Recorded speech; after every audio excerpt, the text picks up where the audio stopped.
Hi, internet people. Okay, so after technical glitch number 2 for Stitchers, I'm getting a little annoyed. Okay, so remember for the premiere, I said that I glitched out my system, which was totally my own fault. I hit the wrong button, it's whatever. Literally, to watch episode 4 of Stitchers, I DVR'd it because my brother and sister had their birthday, and it conflicted with the episode, and I was like, okay, I'll watch it later, it's cool. Yeah, no, the episode said it recorded, totally shows on my DVR an hour and 6 minutes of content. There's literally 10 minutes. It glitched, like you could not go any farther. It's just fake. I don't even know. I played around with buying it online. I was gonna call my network provider, but I get my stuff through a local third party, and I didn't know if it was gonna work or not, and I literally broke down and bought it on Amazon for $2.99 because I watched the first 10 minutes. It was driving me crazy. Okay, so Mind Palace. There are British spies from MI6. Okay, well, UK spies? I think I have to say UK. Okay, so I'm pretty sure we're gonna have to start calling Stitchers shippers because a lot of this is relationship stuff. Like, there's a ton happening. Even the case has to do with a relationship. So, a dead spy shows up, after Kirsten, like, does a walk of shame into the house because she stayed the night at Cameron's, but no sex. I almost called her the wrong name. Camille makes fun of her. They go into the lab, dead, well, we see dead guy. He's missing a finger. They stitch into him, everything is like pictures, but it's not actual memories. It's like stuff on little pedestals. And they're like, oh, it's Mind Palace. And Kirsten and Camille are working together to try and map more of the brain, because the more they map, the faster they'll be able to stitch into her mom. So they're like in this thing, they should be moving to a different section. Cameron is telling them, like, you need to move because we can't get anything.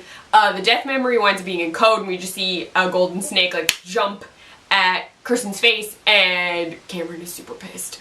So they have to investigate, but they don't really know what happened because everything is a puzzle. Linus is going to try and decode said puzzle, but not only is he trying to, like, decode the puzzle, he's also working on, what is it called?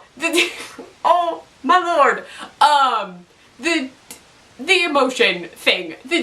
You know what I'm talking about. They're working on a filter that will make it okay for Cameron and Kirsten to do stuff, and it won't, oxytocin, there we go. I couldn't remember, I don't know why. But he's supposed to be working on that. That does not get done this episode, just FYI. So Cameron and Kirsten go to, I'm guessing an MI6 base, I don't know. They talk to Abbott, who is in charge, and he's like, well, I can't tell you anything, but we have an agent in jail. If you could bust her out, then we'll help you. Fisher can get that to work if he asks Stephanie, his lovely wife, if she'll help him out. She helps him out. We get Chloe out. Chloe is Irish and has a proclivity for not wearing clothes. So Cameron and Kirsten pick her up from the prison and take her back to Cameron's place because she got kicked out of her hotel room, and she takes a shower and she comes out completely naked, and then all this, yeah, it gets very awkward for Campston. It does.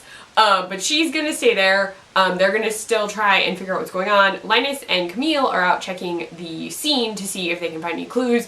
Nothing is matching up with the pictures from our dead guy's head.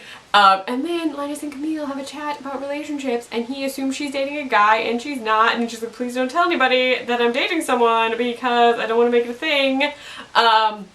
But she invites him and Ivy over for dinner. Linus and Ivy will have the cooking of the lovely Amanda and Camille. And okay, the dinner sequence is amazing. Yeah, so they come over. Linus really wants Ivy to help him decode the, like, puzzle thing at the dinner, which is not going to happen. And what happens is Camille sends Linus to help Amanda in the kitchen. Then Linus and Camille, like, try and basically interrogate the other person's significant other. So Linus tells Amanda that she can't hurt Camille, and then Camille and Ivy have a conversation about how Camille does not trust her and thinks she's, like, does not want her to use Linus. And they're really funny because Amanda's responses are like, whoa, I could kill you, make it look like an accident, so shush. And Ivy just gets very upset. So there's very different responses, but Amanda's was really funny. It's also just super cute because Camille and Amanda have really cute chemistry and it's adorable. But the dinner is sort of going on, and then over at Cameron's apartment, Chloe, who was supposed to go back to Abbott's office, has returned with a black eye, and Cameron and Kristen tell her to stay. They're gonna hang out on the couch. Then they wind up not sleeping and eating takeout and ice cream and working on the code thing, and then Kristen's like, oh, we have to call everyone in. So, Chloe doesn't sleep with clothes on either, like she's constantly naked. We don't see that though. We don't actually see her naked, we just know she is. They go to the lab, but they take Chloe to Kristen and Camille's house because it's registered to not her, and Cameron's is registered to him. So she's gonna stay there with Amanda, which is when Kirsten learned that Amanda and Camille are dating, which is super cute because she's like, while they're walking outside, Camille's like, don't even, and she's like, I just want to say I'm happy for you, and it's really cute. They go to the lab, they've figured out the puzzle, the cow is Dexter, and Abbott is Dexter, and like all of this stuff, and they went to go check on Abbott at one point, and dead. He, was dying. He's not officially dead, but he was dying, which is not good. And then they are trying to figure out, like, what happened. Like, Camille calls Amanda to tell Chloe what's going on. And then, back at the lab, they wind up stitching back in because Linus has figured out a filter to figure out the Mind Palace code. And they're, like, going through it. And Kirsten is able to see actual memories, and it's a wedding. And she sees Abbott and dead guy and dead guy's wife, but she can't see the dead guy's wife's face.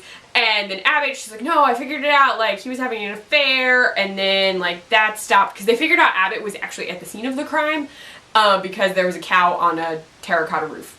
I could not figure out this code, so I liked it. I definitely could not figure it out.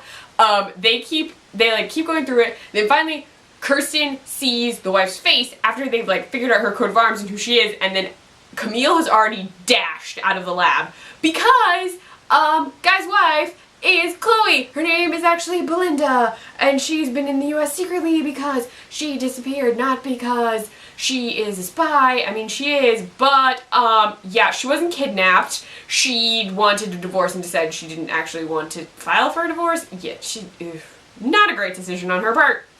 But she shot off his index finger to get her ring back, which is why he's missing his index finger, and Abbott was helping her out, and like, oh my gosh. But Camille is super afraid that this means that Amanda is going to be dead, and she sends her text about how she needs to run. She gets to the house, hardcore beats the crap out of Chloe, like, intense fight scene happens, and no lie, I was super freaking worried because, do you know how many queer women die on television? Like, I genuinely was like, oh my god, they brought Amanda in and they're gonna kill her. Please don't do this to me. Please don't. Please don't. I was genuinely terrified that Amanda was going to die. And then Camille comes in, huge fight scene. Amanda is away and then appears again and slams Chloe over the head, / Belinda, whatever. And then they're able to subdue her, but Camille gets a scratch on her arm, and then, oh, Amanda, like, sews her up, and then there's this cute, adorable speech, and they kiss, and Amanda are adorable, and I love them. I love them so much. They are so great. I really love that ship. Like, it's so nice to see Camille getting a bigger part and getting, like, a more developed character, and they're just so cute together. But that was super great. It was so good. But we go back to the lab, because that's not the end scene, but it is super cute, and no queer women died. Yes! Back at the lab, Kristen and Cameron are talking about the case, and then he's like, oh, by the way, I was here one day and there was this sound from in the credenza, because he mentioned, like, I need you to break into the credenza to Linus in the office because there's something in there, and it's that thing, that box we saw with the name on it, and apparently they are going to try and figure out how the names get picked, how they go into that thing, and then how they get their cases, because then they can figure out where the cases come from, and they can, like, sort of pick and choose the cases that they need, which is very interesting. And then Camston has an adorable scene, which is also cute. Stephanie and Fisher also had a very cute scene. So there's a lot of adorable ship things happening. And I don't know, I really like this show, but the relationships are super cute, and they're, like, playing off of the cases really well. But yeah, I was genuinely terrified Amanda was going to die. I just, there was a gay woman in peril, and I know how that ends, typically. This show is not written by Emily Andress. I cannot assume that there will be a bulletproof vest or a knife-proof shield. Anyway, but super good episode. I really like the Mind Palace thing. I also like that there's an elementary, Detective Fisher line, because I was wondering if they would make a Sherlock reference.